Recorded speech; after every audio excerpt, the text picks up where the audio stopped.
Hello, everybody. Welcome back. It is now finally 2026, and I am a week late into deciding to film and edit and upload this. And as well, I've decided that I'm just going to do monthly uploads for some reason or another. Anywho, so today I figured since we're all on our resolutions and some of us are probably already dropping off at this point, I would like to go over kind of what mine is, and that is trying to follow a 1946 budget. So the idea that behind me wanting to do this was because it was this is from 1946. It is 2026. It is an 80-year-old budget, so I might as well go ahead and try it. And I think it might actually be pretty successful despite me kind of maybe falling off on it already, but we'll get into that. All right, so the budget in question is the 1946 Mrs. Stapleton's Recommendations, which was based around 1946 numbers. However, I wrote down 1940s numbers because they're a little less, I believe. So the average income in their numbers was $1,368 a year. When we go ahead and adjust for inflation, it is $31,657.08. That 8 cents is very important these days, which roughly equates about $15.22 an hour, which I believe most places are hiring at. The average rent also was $462.82, which is freakishly cheap. I'm not sure if there actually is a place that you can rent that has everything that you need to live at that current price. But anywho, that's just 1940s numbers. Yeah. So essentially what Mrs. Stapleton did was to go ahead and throw it into a percentage, not a specific price range that you're looking for. So your shelter, aka rent, or your house mortgage should be about 20 to 25% of your income. Your next biggest expense was food back in those days, which is 20 to 25%, which essentially for us apartment dwellers, that would mean that you're paying as much for food as you are for your rent, which back then the whole motive was because food is such an important thing in fueling you and getting your money, you should probably take it very seriously. And essentially, if you look at this and try to translate it to today, I would say this is more or less the organic stuff. Your next biggest expense is going to be your clothes, oddly enough, which is 13 to 15%. Now, for those of you who don't really know what it was like back then, I say that like I used to live during then. Clothes just cost a lot more because they were generally a higher quality.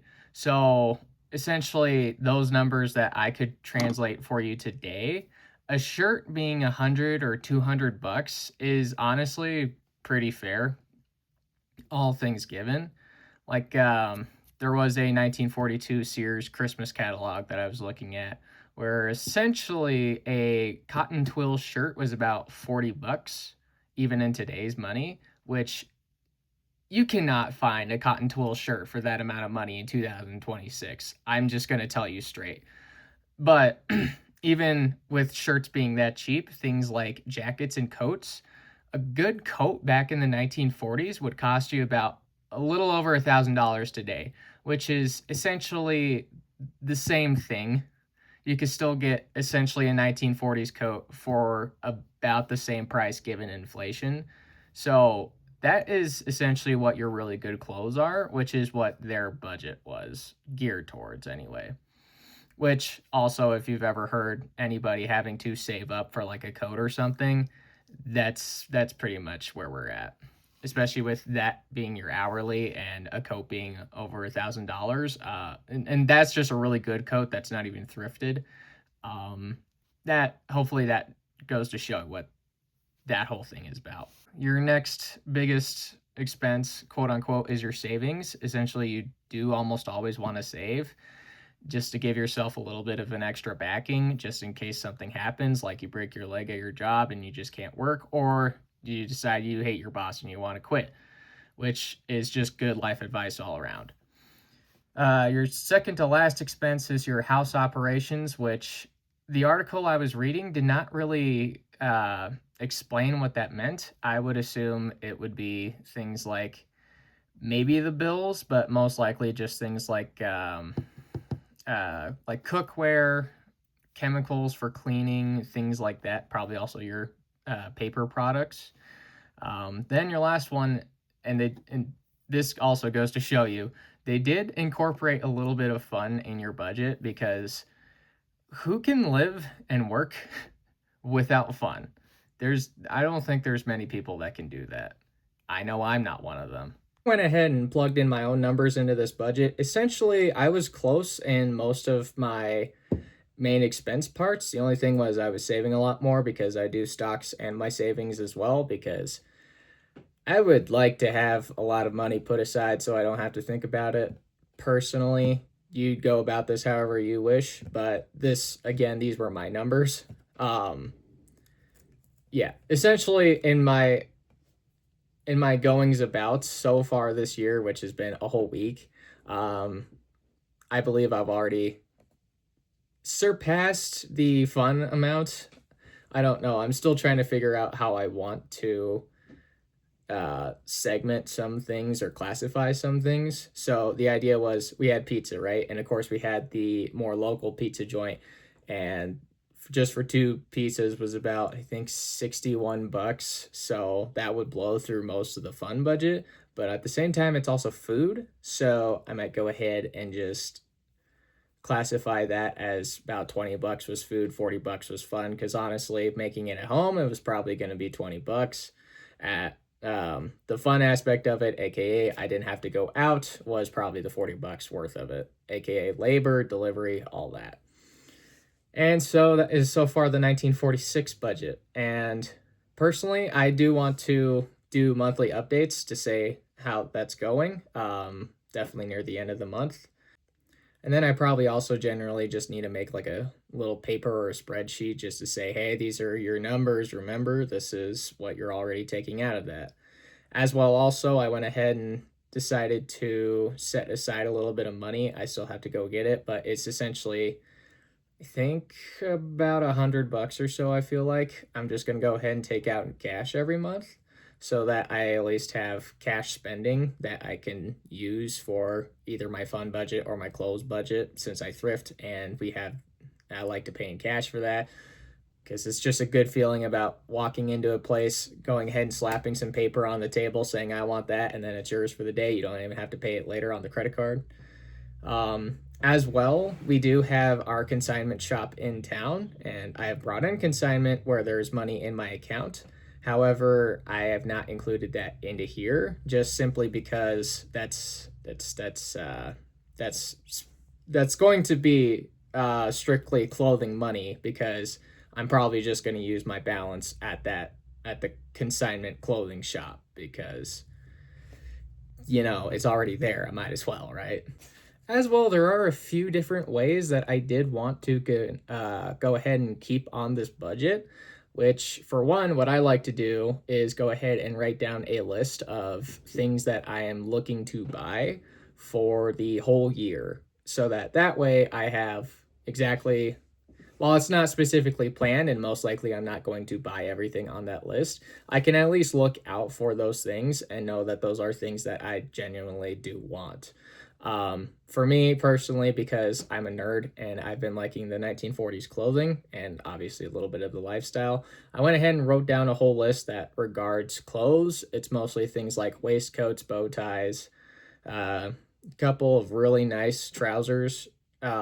Essentially, it has to meet my very strict criteria of high-waisted, tucked in at the waist, full cut all the way down, wool, which is so rare to find these days out in the wild thrifting. So most likely I will probably have to bite the bullet and buy a $400 or $500 pair online. Again, that 13 to 15% clothing budget, that's going to be a little bit of saving up for that, but hopefully I can do it. As well, we do have a trip going to Yellowstone here in the summertime. And while I probably won't get to filming most of it, I do also have a list set up for that of things that I want to bring. And pretty much the only thing that I'm after on that is just a really good pair of hiking boots. And for me, I'm going to do it my way and get a 1940s looking style boot with a hiking tread on it and in all leather, because again, I'm a little psycho. and I like the 1940s a little too much. Now, part of the way that I want to go ahead and get to that point is with this whole video that they had in 1948 called Your Thrift Habits. And I will link it in the description or pinned comment or whatever. Essentially, the idea is to make a graph chart, go ahead, put what you really want up here, and the amount of weeks that you think it will take you to get to that, and then the amount of money that it costs. And of course, the cost is up to here. And essentially, you just contribute a little bit into that thing. Sometimes you just don't set aside money for it one week, or you go ahead and you have to take money out of it one week and you just have to build back up. The 1948 version, apparently they've made a version from like the 60s or the 70s or something, which is definitely more strict and more rude about it. The 1940s one was definitely more forgiving. They're like, honestly, things just happen. Sometimes you just need to replace something and you can't pay for the thing that you really want, but that's okay. And I strongly recommend watching that video. This is going to be the first year that I'm actually going to try something like that. I do still need to get graph paper because I'm a dork and I like the whole graph concept and I need it to be specifically on graph paper. But I do really want to try that part, so we'll definitely be doing that. Now, essentially continuing on to other financial budget goals that I have set out for 2026, which is, again, what this video is going to be things like just spending a lot less on stuff that I don't need, which adopting a 1940s style life has definitely helped me out with that. I was very much so a shopaholic, so I'm still selling off a lot of things that I bought that I do not use, which is also another thing that I am using to help contribute to this financial plan. Another goal of mine is to go ahead and put 6,000 into savings this year. As well, the savings number that I'm putting in, I want to incorporate my car insurance and my tags for the year into that as well.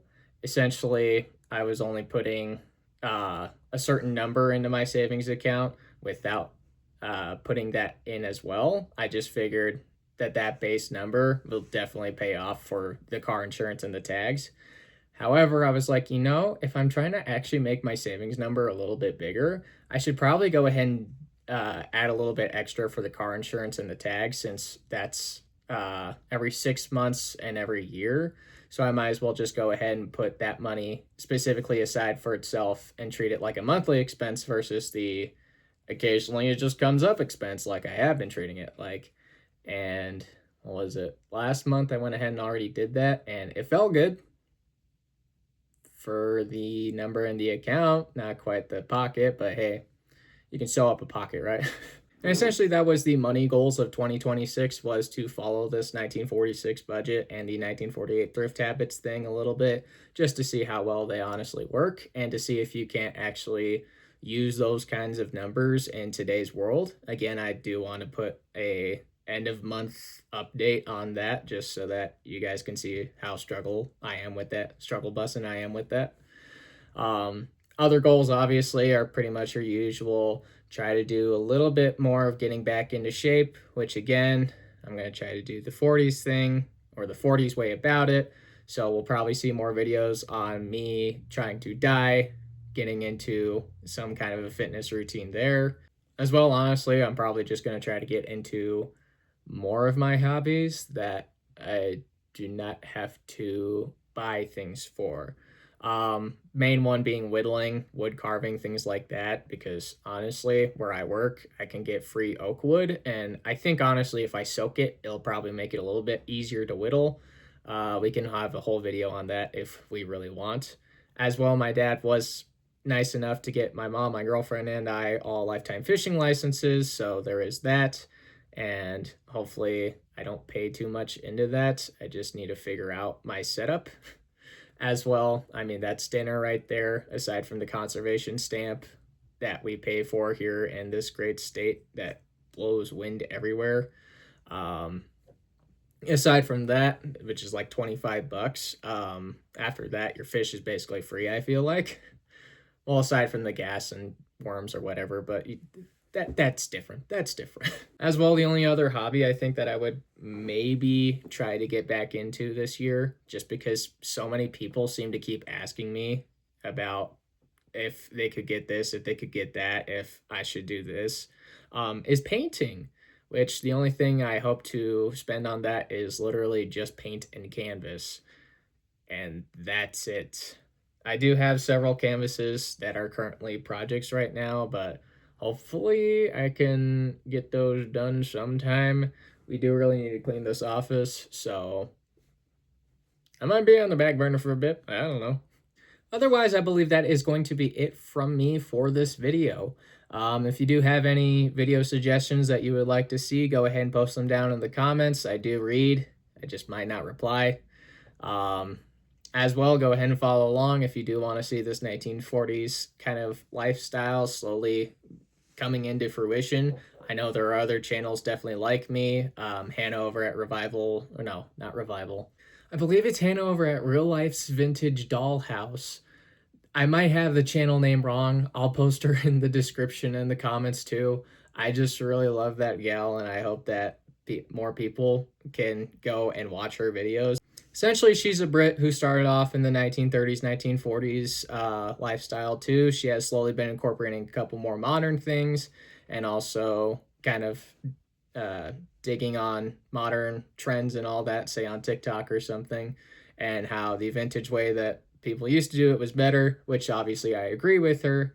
And I recommend you guys go give her a watch, just because she is honestly a pretty great channel and has inspired me to do this as well.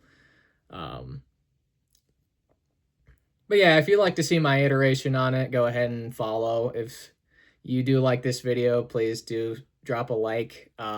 It definitely tells the brain, hey, keep making videos.